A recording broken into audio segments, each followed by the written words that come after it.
aminareo hatrany ny fahasoavan'i Jesoa. Amen. Mandeha araka hivavaka isika ry havako. Ry Tompo rainay any an-danitro, endre ny hatsaranao sy ny voninahitrao. Ny herinao indrindra indrindra Tompo izay tsaronay ao anatin'izao hoe fiainana ny amin'ny fahefanao izao.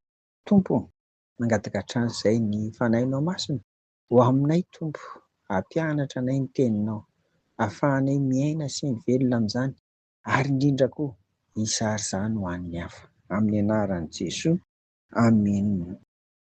Amin'ity an'ity ry havana, raha mibanjina ny lohahevitra isika manao hoe manapaka amin'ny fahefan'ny Tompo, dia andeha ny voalaza ao amin'ny filazantsara araka ny Luka 1:7-7 indray ary no ifampizarantsika. Andeha vakiana amin'ny anaran'i Jesoa izany. Fa tsy hisy, tsy ho tanteraka ny teny rehetra ataon'Andriamanitra. Amen. Rehefa Krismasy matetika ry havana dia vakiana ho antsika izany andinin-tsoatra masina izany.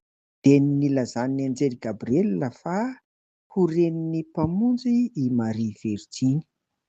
Ari ireto ry havana no andeha hoe mba ho zaraina amintsika reto roa reto, raha mijery ny amin'ny fiandrianan'Andriamanitra na koa hoe manapaka amin'ny fahefan'ny Tompo.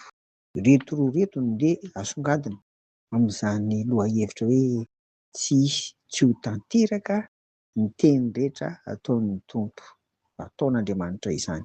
Amintsika anio dia izao: voalohany, tsy voafetran'ny lalànan'ny natiora ny ataon'Andriamanitra, satria Maria Virjiny kanefa ho bevoka hiteraka.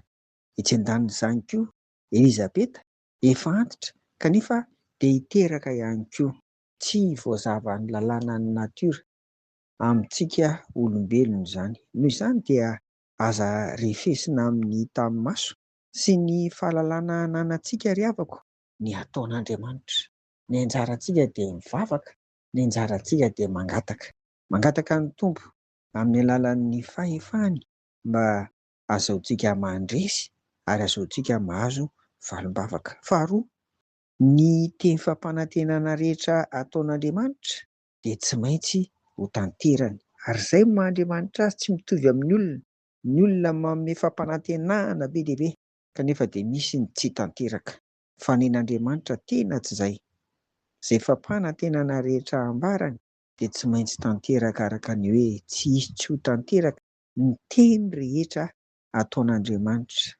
Ny anjarantsika indray dia izao: ny mino sy mahatoky ary manantena azy. Aza mihanahana, aza misalasala, fa dia mino, mahatoky ary manantena isika.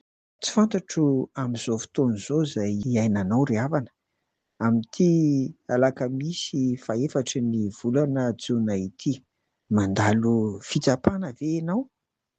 Mety misy zava-manahirana? Isaorin'Andriamanitra raha tsara, indrindra moa fahombiazana no iainanao. Fa raha ilay voalazako voalohany teo hoe misy zavatsarotra sedrainao dia izao: inona ny efa tenin'ny Tompo taminao araka ny pitsika ny fanahy? Inona ny efa hanambarany taminao? Matoki azy ary dia tazony fa tsy hisy, tsy ho tanteraka ny teny rehetra ataon'Andriamanitra. Mazotoa mivavaka, mazotoa mangataka amin'ny Tompo. Amen. Mivavaka ary isika. Tompo, dia ianao no mahalala ny mpanomponao tsirairay avy, fa irarianay kosa Tompo, aza ela ary fa dia mba tanterao ny teny rehetra izay efa nataonao tamin'izy ireny. Amin'ny anaranao Jesoa, amen. Ho aminareo hatrany ny fiadanan'i Jesoa, amen.